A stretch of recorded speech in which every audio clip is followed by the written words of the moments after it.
आज हम शुरू करते हैं अपना एक बहुत इंपॉर्टेंट सेगमेंट जिसके बारे में आप बहुत दिन से मुझसे पूछ रहे थे, मुझसे बात करना चाह रहे थे। और आज मैं आप लोगों के लिए वो मेमोरी मेथड्स लेकर आया हूँ जिसको हम लोग फ्लैश कार्ड मेथड कहते हैं, विच इज़ वेरी इंपॉर्टेंट।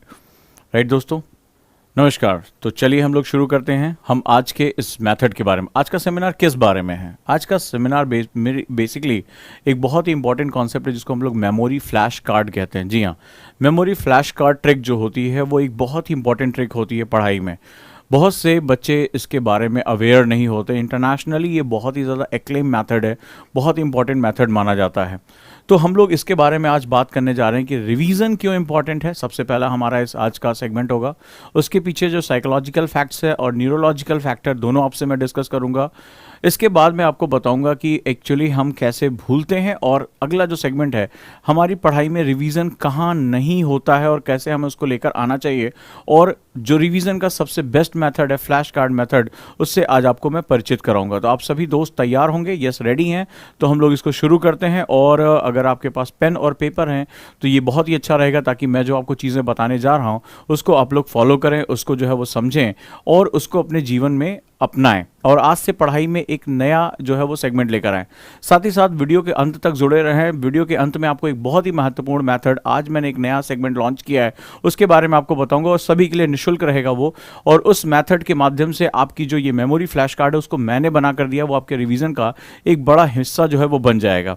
तो दोस्तों हम लोग शुरू करते हैं आज के सेगमेंट को, जिसके बारे में हम लोग अब बात करने जा रहे हैं, और वो है आपका मेमोरी फ्लैश कार्ड मेथड, यानी कि मेमोरी को कैसे इन्हांस करने का क्या बेसिक तरीका हमें समझ में आना चाहिए और कैसे ये हमें बनाना है। रेडी? तो चलिए हम लोग अब इसको शुरू करते हैं। मेमोरी फ्लैश कार्ड क्या है दोस्तों? बहुत ही इंपॉर्टेंट सेगमेंट है। हमारे दिमाग का एक न्यूरोलॉजिकल एक पैटर्न होता है। जैसे हमारे कंप्यूटर में दो तरह की मेमोरी होती है। आपके फ़ोन में, आपके कंप्यूटर में आप लोग देखते पूछते हैं रैम कितनी है, रोम कितनी है, तो बोले मेमोरी कितनी है।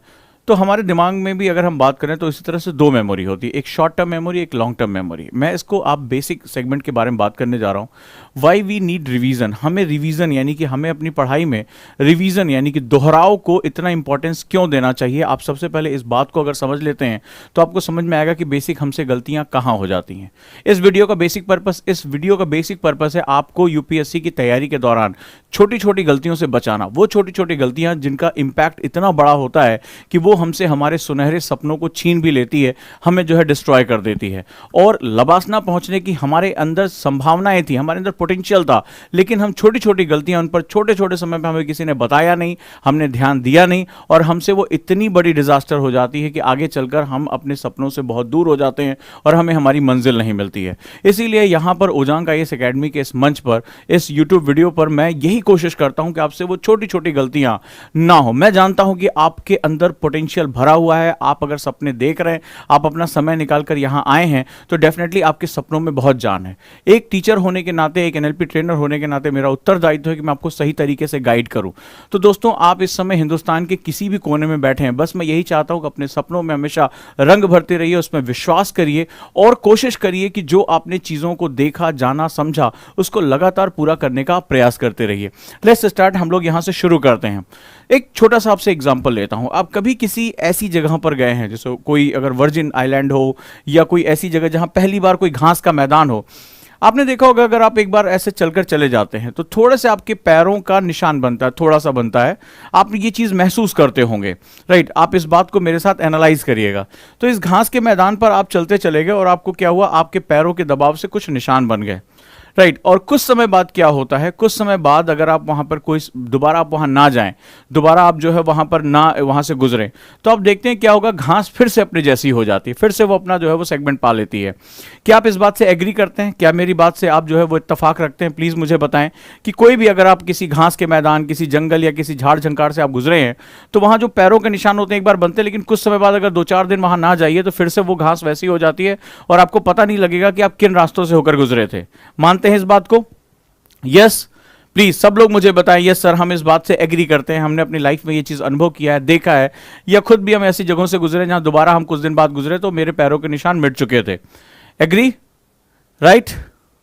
इफ यू आर एग्री, तो यही हमारी मेमोरी के साथ भी होता है। हम लोग कहते हैं ना कि मुझसे बहुत से मैसेज है, बहुत दिन से ये मेरी क्लास पेंडिंग थी कि सर हम भूल जाते हैं, सर हमें रिवाइज नहीं होता है, सर मैं जो पढ़ता हूं मुझे याद नहीं रहता है, सर मुझे याद करने का तरीका बताइए।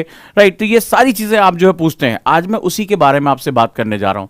लेकिन किसी जादुई चीज को बताने से पहले मैं अगर आपको यह बताऊं कि आपके बेसिक गलतियां क्या हैं। ईश्वर ने आपको दिमाग छोटा नहीं दिया है, राइट, ऊपर कोई जो है वो साइज छोटा या बड़ा नहीं किया गया है। सवाल है सिर्फ दो सेगमेंट का। हम ट्रेंड मेमोरी और अनट्रेंड मेमोरी को, एनएलपी ट्रेनर सिर्फ दो चीजों को जानता है, either you are trained memory और अनट्रेंड मेमोरी। अगर ट्रेंड मेमोरी हो तो आप जो पाना चाहते हो उसको हासिल कर सकते हो। अनट्रेंड मेमोरी हो तो आप यही कहोगे सर मैं भूल जाता हूं, मुझे ज्यादातर याद नहीं रहता, पढ़ाई में मन नहीं लगता। तो मैं बस इस चीज को नहीं मानता। मेरा मानना है कि ईश्वर ने अगर आपको दिमाग दिया है, आपको एक स्वस्थ व्यक्ति बनाया है, तो आपके अंदर उतनी ही संभावनाएं हैं। बस अपनी संभावनाओं को तलाशिए, उन पर विश्वास करिए और जो सपने आप देखते हैं उसे पूरा करने के लिए सही डायरेक्शन में मेहनत करिए। सिर्फ मेहनत करने से काम नहीं चलेगा। हमारे समाज में कहते हैं मेहनत करो मेहनत करो, गलत डायरेक्शन में मेहनत करोगे कहीं और दूर चले जाओगे। सही डायरेक्शन में मेहनत करने के लिए ही इस चैनल को जो है एस्टैब्लिश किया गया है। तो चलिए अगर मैं बात करूं तो आपने ये सिंपल सा अनुभव कर लिया हमारे जीवन में कि अगर हम वहां से दोबारा ना गुजरें, अगर हम दोबारा वहां से ना गुजरे तो मेरे पैरों के निशान मिट जाते हैं। अब थोड़ी देर के लिए इस जो जंगल है इसको थोड़ी देर के लिए आप क्या मान लें, आप इस जंगल को थोड़ी देर के लिए सिंपली आप अपना ब्रेन मान लें, अपनी मेमोरी मान लें। दिस इज योर मेमोरी, ये आपकी मेमोरी है, राइट, ये आपकी मेमोरी हो गई। चलिए ये आपकी मेमोरी है और ये जो रास्ता है इस जंगल में जो पहली बार आप जा रहे हैं वो आपका फर्स्ट रीडिंग हो गई, यानी पहली बार आपने पढ़ा। अब आप अपने जीवन के अनुभव से कहते हैं कि हाँ सर ऐसा होता है कि जब हम जंगल से एक बार गुजरते हैं तो कुछ दिन बाद हमारे निशान मिट जाते हैं। हमें ये परमानेंट निशान बनाने के लिए क्या करना पड़ेगा, हमें क्या करना पड़ेगा, यहां से बार बार गुजरना पड़ेगा। और आपने देखा होगा कई बार कई खेतों में, कहीं जो है घास के मैदानों में, जहां से लोग बार बार गुजरते हैं, अगर आप बार बार गुजरते हैं तो आपके पैरों के परमानेंट निशान बन जाते हैं। आपने देखा होगा एक स्थायी निशान बन जाता है, परमानेंट जो है वो सेगमेंट बन जाता है। इसी को हम लोग लॉन्ग टर्म मेमोरी कहते हैं, राइट, यानी दीर्घकालिक हमारी जो याददाश्त होती है वो होती है। अब आपके जीवन में ही अगर जिन बच्चों ने मुझसे कहा था कि सर हम भूल जाते हैं, सर हमें कुछ याद नहीं रहता, वो मेरा संदेश बिल्कुल क्लियर समझ चुके होंगे कि आप सिर्फ सोचते हैं कि एक बार पढ़कर या एक बार नोट्स बनाकर आपको वो स्थायी रूप से याद हो जाएगा, ऐसा पॉसिबल नहीं है। हमारी मेमोरी में भी हमें दो तरह के सेगमेंट्स को डील करना पड़ता है, शॉर्ट टर्म मेमोरी और लॉन्ग टर्म मेमोरी, राइट, यानी कि अल्पकालिक और दीर्घकालिक। हमारा स्टूडेंट ज्यादातर यही गफलत में आ जाता है, यही उसके साथ दिक्कत हो जाती है और वो एक बार पढ़कर या दो बार पढ़कर सोचता है कि मुझे तो याद हो गया, मैं आगे पढ़ता चला जा रहा हूं, और वो धीरे धीरे पीछे से उसकी चीजें जब रिवाइज नहीं होती हैं तो वो उसके दिमाग से क्या होता है, वो निपटती चली जाती है, दिमाग वापस अपने फेज में आ जाता है और उसको पढ़ी हुई चीजें जो है वो भूल जाती है। उसको लगता है उसके दिमाग की कोई कमी है, उसकी पर्सनालिटी में कोई कमी, इसलिए वो भूल रहा है, जबकि ऐसा नहीं है। होता यह है कि आपको अपने न्यूरोलॉजिकल फैक्टर्स के बारे में नहीं पता होता है। अब मैं उसी को एस्टैब्लिश करने का प्रयास कर रहा हूं। चलिए अब हम इसको थोड़ा सा दिमाग यानी न्यूरल सेगमेंट के हिसाब से समझते हैं, right. Revision is all about creating shortest neural path. हमारा दिमाग बड़ा आलसी होता है, यह बात आश्चर्य करिएगा। चार्ल्स डुहिक अपनी किताब पावर ऑफ हैबिट में लिखते हैं हमारा दिमाग वाकई में बहुत आलसी होता है, बहुत ही लेजी है। यह क्या काम करता है, यह किसी भी चीज को करने का जहां से वो बार बार गुजर रहा है उसका शॉर्टेस्ट न्यूरोलॉजिकल पाथ ये क्रिएट करता है। जैसे आपने कोई चीज पूछा कि गांधी के आंदोलन के बारे में कोई बात आई या भूगोल के बारे में कोई बात आई, तो ये क्या होता है, ये इस इंफॉर्मेशन की अलमारी की तरफ जाता है। अब ये क्या काम करता है, जो न्यूरॉन्स होते हैं वो मल्टीपल टाइम अटैच होते हैं। बहुत एक न्यूरॉन दूसरे न्यूरॉन से कई हजार तरीके से जुड़ सकता है, कई हजार तरीके से जुड़ सकता है। अब होता क्या है, ये जुड़ाव जो होता है उसको इलेक्ट्रोकेमिकल पाथ कहते हैं। जहां से ये आपस में जुड़ते हैं उसको इलेक्ट्रोकेमिकल पाथ कहते हैं, राइट। तो अगर आपकी मेमोरी जो है, अगर आपको ऊर्जा मिली हुई, आप थके हुए नहीं, नींद अच्छी आपकी पूरी है, न्यूट्रिशन आपका अच्छा, तो वो बहुत तेजी से जुड़ते हैं। पर कौन से पाथ पे जोड़ना है, 20,000 से ज्यादा पाथ होते हैं, उसके पास चॉइस होती है कि वो इंफॉर्मेशन को ले सकता है। ये क्या होता है, चूंकि ये प्रवृत्ति से थोड़ा आलसी होता है, ये शॉर्टेस्ट तरीका अपनाता है, यानी वो न्यूरल पाथ जहां से वो बार बार गुजर चुका हो। ये मैं आपको इसका एनएलपी, इसका साइंस बता रहा हूं। तो ये क्या होगा, ये उस न्यूरल पाथ को जहां जाएगा, क्योंकि ये अपनी क्या कर, हर चीज अपनी एनर्जी को सेव करना चाहती है। सिंपल सा सिद्धांत है, आप भी जब थक जाते हैं तो अपनी एनर्जी को सेव करना चाहते हैं।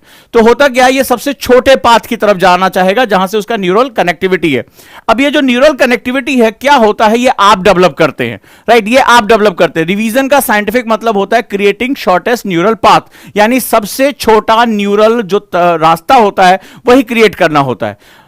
मस्तिष्क जिस रास्ते से बार बार आया गया होता है वहां से उसकी पहचान होती है। जैसे आप जंगल में आप गए, आप कई बार आ गए तो आपको जो है जंगल का जो रास्ता पता है, तो ये भी एक जंगल है न्यूरॉन्स का। इसमें क्या होता है, इंफॉर्मेशन को बार बार भेजना होता है, बार बार यहां जाना होता है, और जो न्यूरॉन्स होते हैं उनको वो रास्ते की पहचान हो जाती है कि भाई आपने जैसे ही गांधी के बारे में कुछ पूछा, भूगोल में कुछ पूछा, आपने अर्थव्यवस्था के बारे में कुछ जानकारी लेनी चाहिए, तुरंत ये न्यूरल पाथ एक दूसरे से अटैच हो जाएंगे शॉर्टेस्ट वे में। इनको पता है कि ये रास्ता मेरा यही है, और तुरंत वो इंफॉर्मेशन को फेच करके ले आएंगे। यानी आपको इंफॉर्मेशन तुरंत याद आ जाएगी, आपके टीचर ने कुछ पूछा, आपने तुरंत उसका जवाब दे दिया, एग्जाम में क्वेश्चन पूछा, तुरंत टिक लगा दिया, आंसर लिखने आए, आपने सारे पॉइंट्स लिख दिए। सिंपल। आपने कौन से पॉइंट्स लिखे? जो आपके न्यूरल पाथ ने बार बार उसको अटैच किया है।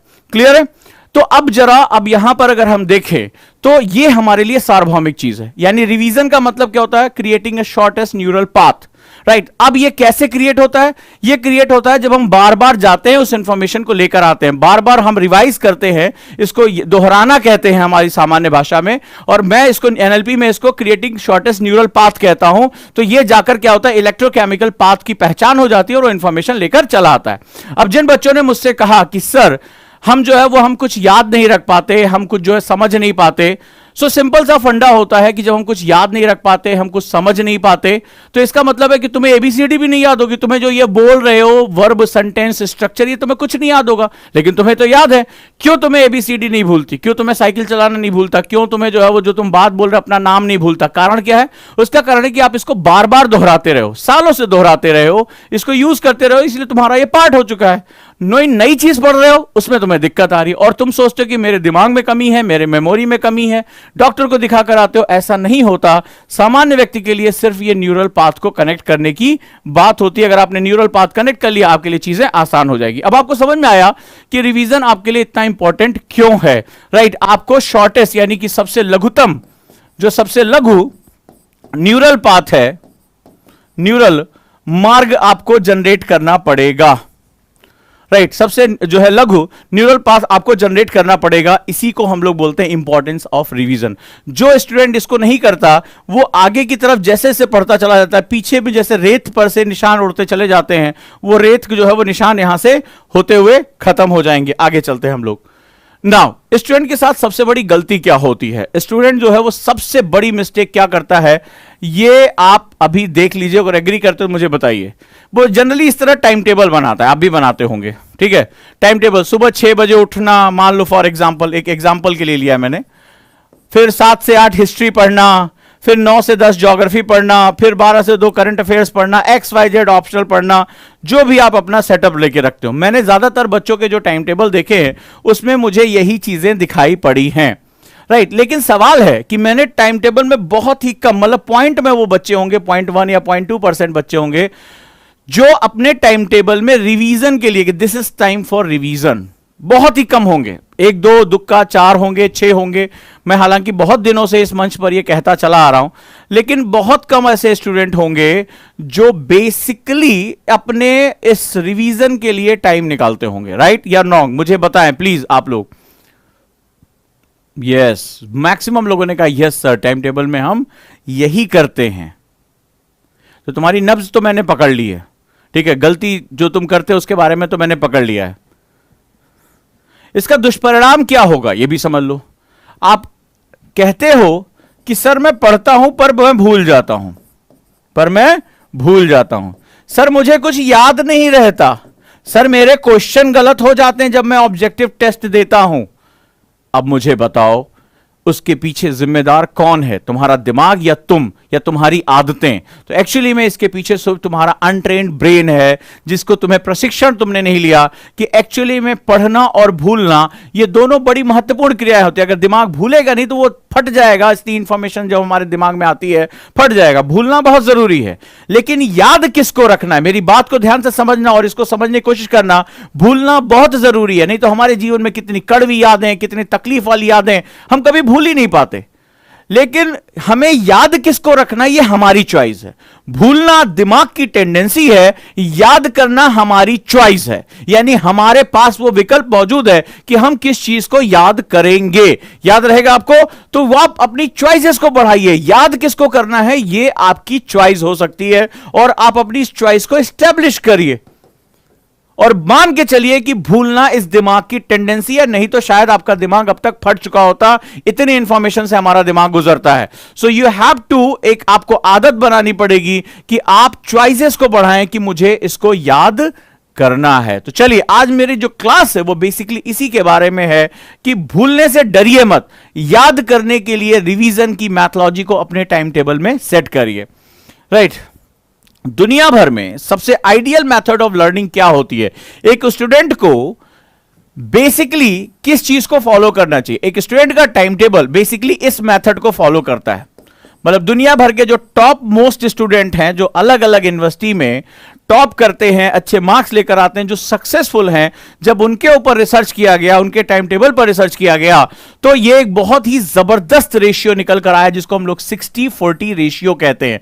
जी हां, अगर आप अपने टाइम टेबल को 60-40 के अनुपात में बांट देते हैं, 60% इसको बोलते हैं फॉरवर्ड, यानी जिसको आप कहते हैं कि फलाना आज हिस्ट्री पढ़ डालूंगा, ज्योग्राफी पढ़ डालूंगा, और इसको बोलते हैं बैकवर्ड, यानी जो मैंने पढ़ा है उसके लिए मैं इतना टाइम डिवोट करूंगा। This is the ideal condition in your time table. ये दुनिया भर में जब रिसर्च हुए, जो टॉप मोस्ट लोग हैं, जो सक्सेसफुल लोग हैं, वो अपने जो टाइम टेबल, अपने स्टडी का मैथोलॉजी होती है, वो सिर्फ स्टूडेंट ही नहीं है, वो टॉप सीईओज हैं जो अपने काम को बार बार रिवाइज करते हैं, अपने आप को करेक्ट करते हैं, वो होता है 60-40 रेशियो। हमारे दिमाग के अनुपात में 60% आप आगे का पढ़ेंगे और 40% टाइम आप जो है वो पीछे, यानी कि रिवीजन के लिए देंगे। This is one of the most important method for human being, right?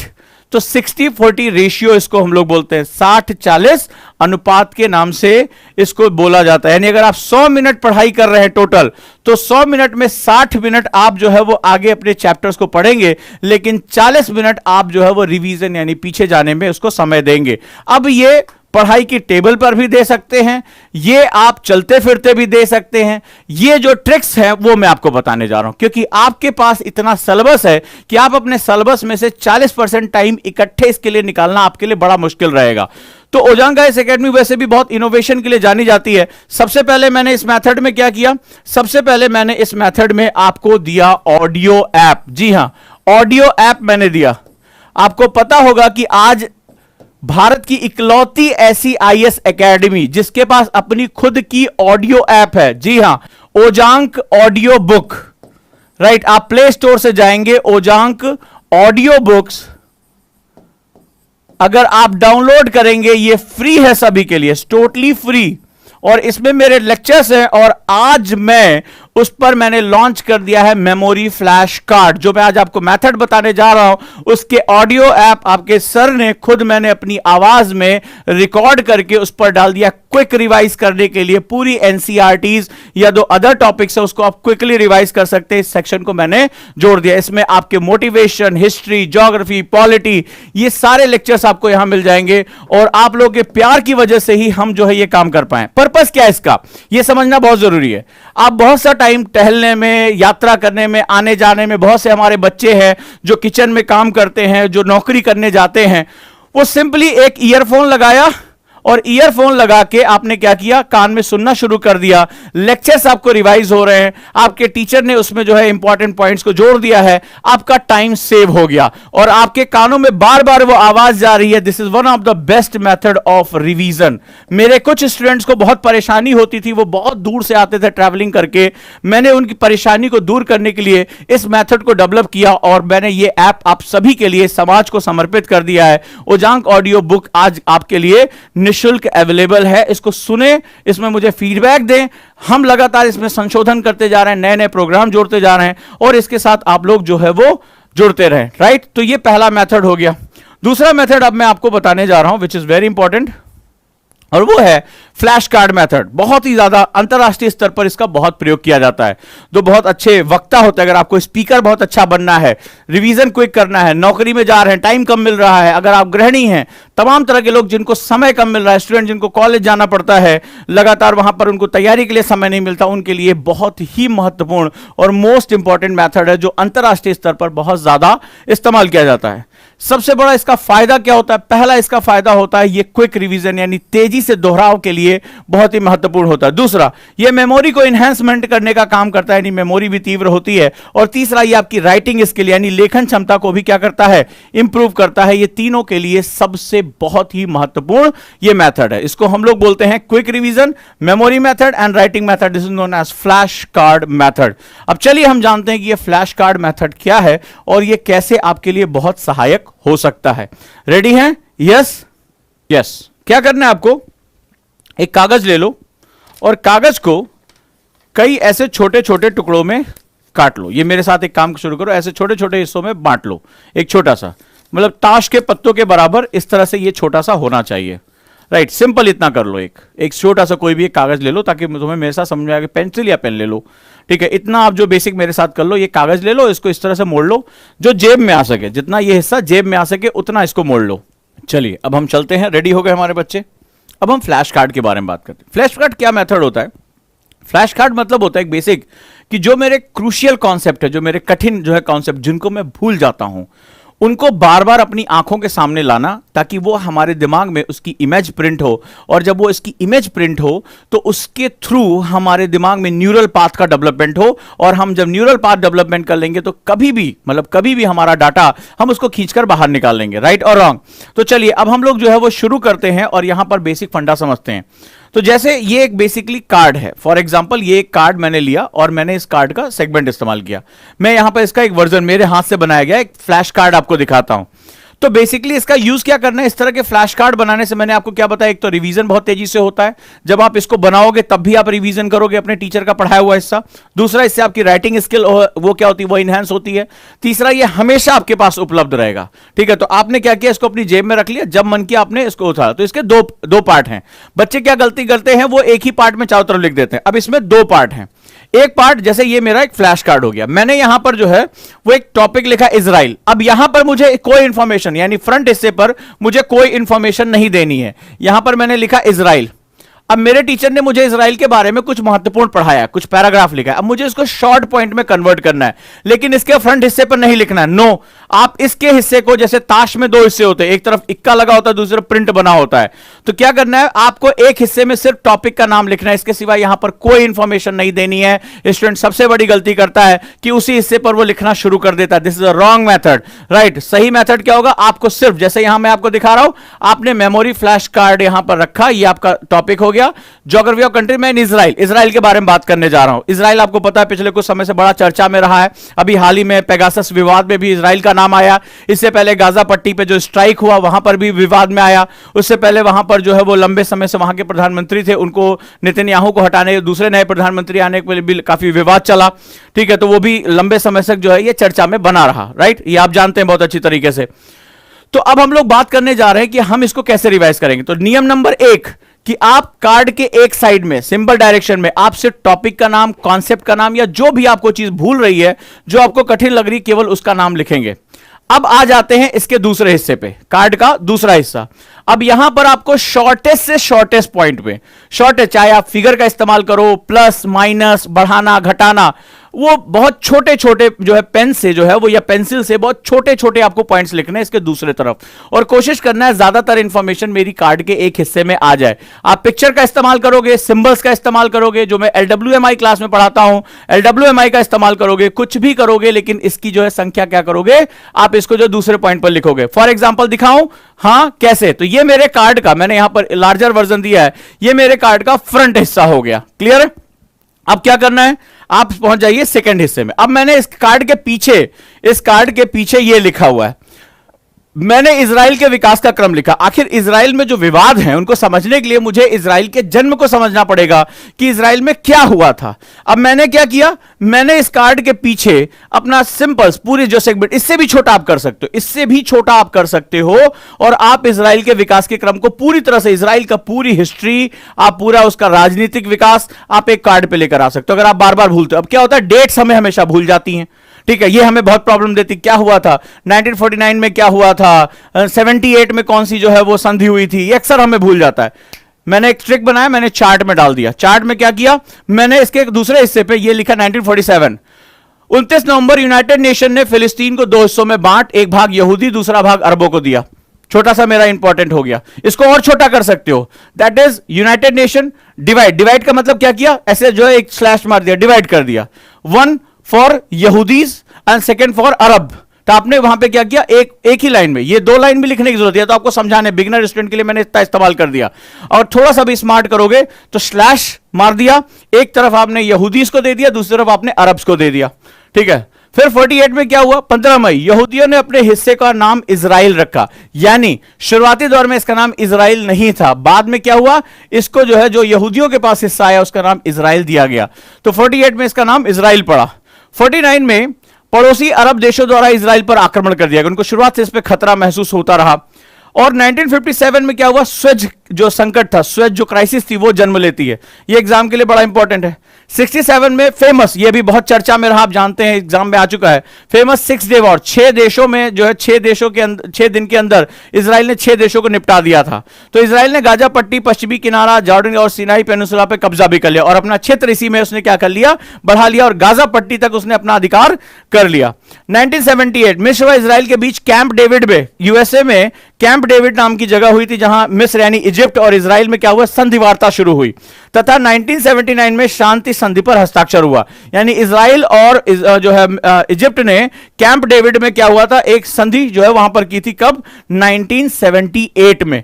अब चूंकि क्या होता है, ये डेट्स अक्सर हमसे भूल जाती हैं, इंपॉर्टेंट हिस्से हमसे भूल जाते हैं, स्वेज क्राइसिस कब हुआ, ठीक है, 6 डे वॉर कब हुआ, तो ये हमने क्या किया, एक जगह हमने डाल लिया, तो ये हमारा एक फ्लैश कार्ड रेडी होकर तैयार हो जाएगा। मान लो और इंफॉर्मेशन तुम्हें लेकर आनी है, इसका दूसरा हिस्सा 1992 अप्रैल माह में इजराइल ने सिनाई पट्टी से हट गया, सिनाई पट्टी से वो हटता चला गया। 1993 इजराइल सीमित फिलिस्तीनी स्वायत्तता के लिए राजी हुआ, यानी पहली बार जो है वो ऑटोनॉमस फिलिस्तीनियन स्टेट के लिए वो एग्री कर गया।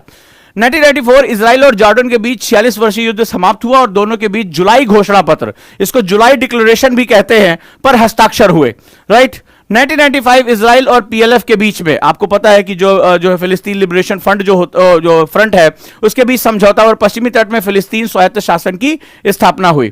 1996 इजराइल में दक्षिणपंथी लिकुड पार्टी के नेता के रूप में बेंजामिन नेतन्याहू, जिन्होंने अभी जो है इस्तीफा दिया, बेंजामिन, ये बेसिकली लिकुड पार्टी के नेता थे और दक्षिणपंथी यानी राइट विंग थे, एक्सट्रीमिस्ट बोलते हैं इसको, परम चरम राष्ट्रवादी बोलते हैं, उसने जो है वहां उदय लिया था। और 2007 में कट्टरपंथी हमास फिलिस्तीन के सत्ता में आने के बाद, हमास क्या था, हमास को ये टेररिस्ट ऑर्गेनाइजेशन कहते हैं, फिलिस्तीन में ये अपना बेस बना के रखता है और इजराइल के विरोध हमेशा जो कार्य करता है। इस बार भी जो रॉकेट दागे गए थे हाल में, वो भी हमास के ही कारण हुए थे, और यहां पर जो है इजराइल और जो फिलिस्तीन है उसके बीच में कॉन्फ्लिक्ट दोबारा बढ़ने शुरू हुए। तो मैंने पूरा, जो आप ध्यान से देखें तो पूरा जो विकास का क्रम है मैंने 2 कार्ड के अंदर डाल दिया, छोटे छोटे कार्ड बनाकर डाल दिया, 3 कार्ड में बन जाएगा। तो आप क्या होगा, इस तरह के अपने कार्ड्स आप बनाकर रख लोगे, सिंपल सा आपने अपने कार्ड बना लिए, सारी इन्फो, इसको और छोटा कर लो, इसको और छोटा करोगे, आक्रमण के लिए, ठीक है, कैंप डेविड के नाम के लिए आप इसको जो छोटे छोटे एरो बनाया, कैंप डेविड यूएसए, संधि हुई XYZ, ठीक है। आप थोड़ी सी मेहनत करके आपने इसको बना लिया। दिन भर में आप 4 से 5 कॉन्सेप्ट में, जैसे मान लो ये कॉन्सेप्ट हुआ, ऐसे ही कोई ज्योग्राफी का कॉन्सेप्ट, ऐसे ही कोई पॉलिटी के अनुच्छेद, अक्सर लोगों को भूल जाते हैं, अनुसूचियां भूल जाती हैं, शेड्यूल्स आपको भूल जाते हैं, आपने इनका ढेर सारा फ्लैश कार्ड बनाना शुरू किया। अब डेली आप 5-6 फ्लैश कार्ड बनाते हैं, अभी जो खासतौर पर बिगिनर बच्चे हैं, तो ऐसे मैंने अलग अलग फ्लैश कार्ड बना लिए, ठीक है। अब ऐसे मैंने बना लिया, एक तरफ टाइटल लिखा, पीछे इसके पीछे सेम डायरेक्शन मैंने क्या लिखा यहां पर, इसके बारे में इंफॉर्मेशन लिख ली, डन है। अब मुझे क्या हुआ, इसका फायदा क्या मिलेगा, फायदा मिलेगा कि आपने मान लीजिए डेली आप 4 से 5 फ्लैश कार्ड बना लेते हैं, ऐसे छोटे छोटे टुकड़े, चार्ट का पेपर आएगा, काट लीजिए, या इस तरह के कोई कार्ड मिल जाए उसको आप इस्तेमाल कर लीजिए। आपने क्या किया, इस तरह के टुकड़े बना लिए, आप 5 जो है डेली आप फ्लैश कार्ड बनाते हैं, तो क्या होगा, 30 दिन में आप 150 कॉन्सेप्ट का फ्लैश कार्ड बना लेंगे। शुरुआत में मेहनत लगेगी, कोई बात नहीं। अब जैसे मान लीजिए आपने ऐसे जेब में 10-20 कार्ड ऐसे आपने रख लिए, ठीक है। अब क्या हुआ, आप नौकरी पे जाते हैं, लंच का टाइम मिला, आपने ऐसे जेब से निकाला, चूंकि ये आपका बनाया हुआ, ध्यान रखिएगा, कई बार लगता है सर इंटरनेट से भी तो पढ़ सकते हैं, कई लोगों ने मुझसे कहा सर इंटरनेट से पढ़ लेते हैं, तो इंटरनेट पे आप किसी और का थॉट पढ़ोगे, वो आपका अपना नहीं है, ठीक है। आप हमेशा, आपकी की हुई चीज हमेशा आपको याद रहती है, इसको आप अपने तरीके से आपने बनाया है, इसको शॉर्टेस्ट वे में बनाया है, तो आपको सिंपली क्या करना है, आप ऐसे गए, आप मान लीजिए ऐसे कई बच्चों ने पूछा नौकरी के साथ कैसे तैयारी करें, तो आप अपने जरूरी थोड़े ना आप वहां बैठ के जो है वो कब्बाजी करो या वहां पर कॉफी पियो, आप चुपचाप किनारे बैठ गए कैंटीन में या कहीं किनारे। अभी आपने यहां पे आपने क्या किया, सामने फ्रंट पे आपने लिखा, मान लो इस पे इजराइल, तो आपने ऐसे, अब देखो इसको कैसे यूज करना है। इजराइल, अब आप आंख बंद करिए और इजराइल के बारे में सोचना शुरू करिए, इसके क्या पॉइंट्स है, कब इसकी स्थापना हुई, कैंप डेविड का समझौता कब हुआ, 6 डे वॉर कब हुआ। अब आपको क्या हुआ, अचानक से कुछ भूल गया, और ऑब्वियस सी बात है भूलेगा। अब आपको अगर भूल गया तो उस पॉइंट पर एक बार कोशिश करिए कि इसको रिवाइज करें, नहीं हो रहा है, या कोई गलत इंफॉर्मेशन आ गई, आपने इसको पलटा और तुरंत के तुरंत वहीं देख लिया। हमसे क्या गलती हो जाती है कि हम कोई चीज अगर भूलते हैं, अरे बाद में हम देख लेंगे, और टुमारो नेवर कम्स, कल कभी नहीं आता, बाद में देख लेंगे, प्रोकास्टिनेट कर लिया, गया, वो खत्म हो गया। फिर वो सीधे एग्जाम में याद आता, अरे यार उस दिन अगर इसको दोहरा लिया होता तो यार ये आज मेरा क्वेश्चन हो जाता। बोलो बोर्ड के एग्जाम में, यूनिवर्सिटी के एग्जाम में हुआ था कि नहीं हुआ था, यार ये मैंने पढ़ लिया होता, मेरा ये क्वेश्चन हो जाता। ये रिग्रेट, ये काश हमेशा तुम्हारे सामने आता है, राइट। तो ये चीज हमें नहीं करनी है। हमें क्या करना है, हमें यहां पर सिंपली ये उठाया, तुरंत के तुरंत इसको रिवाइज किया, अच्छा ये पॉइंट में भूल रहा था, इस ईयर में ये चीज हुई थी, इस ईयर में ये वॉर हुआ था, स्विस संकट इस समय आया था, आपने रिवीजन कर लिया। फिर आपने दूसरा कार्ड उठाया, पहले खुद से आप दूसरी तरफ, आप इसको पलट के नहीं देखेंगे, अच्छा इसका ये मतलब होता है, ओके चलो हम इसके बारे में रिवीजन करते हैं। चलिए हम पीएस वेव्स के बारे में, अर्थक्वेक वेव्स के बारे में समझते हैं। आपने उसको रिवीजन किया, नहीं हुआ, फिर आपने पलटा, हाँ मेरे से ये प्रॉब्लम, ये वाली गलती हो रही थी, तो आपने तुरंत के तुरंत रिवीजन किया। जब आप इसको डेली जो है वो क्या करोगे, कार्ड की संख्या बढ़ाते जाओगे, आपका रिवीजन होता जाएगा, आपके इतने अच्छे पॉइंट तैयार होंगे।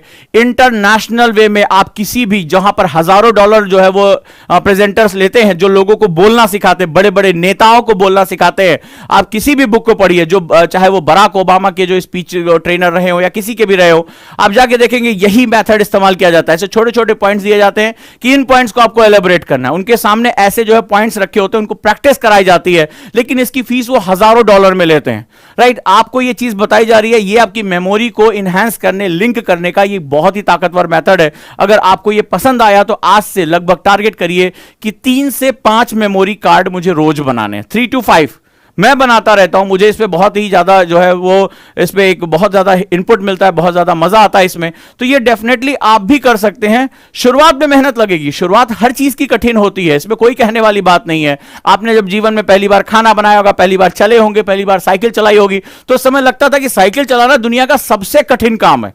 आपको यह लगता है कि संसार में अगर कोई कठिन विद्या है तो साइकिल चलाना है। जिसने पहली बार खाना बनाया उसको लगा होगा दुनिया में गोल रोटी बनाना ही सबसे ज्यादा कठिन काम है। लेकिन जब धीरे धीरे हम प्रैक्टिस कर लेते हैं तो वो, आप किसी महिला से पूछो कि आपकी रोटी गोल बनती, बोले इसमें कौन सी बड़ी बात, हम आपसे बात करते हुए बना सकते हैं। लेकिन जब मुझे अच्छी तरह याद है, जब मैं पहली बार रोटी बनाना सीखा था, भाई मैं एक सीनियर थे उनके पास जाके सीखता था, सर आपकी रोटी गोल कैसे बनती, घूमती कैसे, फूलती कैसे, मुझे यही नहीं समझ, मुझे लगता था कि ये इंजीनियरिंग में मैथ से भी ज्यादा कठिन एक कॉन्सेप्ट है जिसको मैं नहीं सीख पा रहा हूं।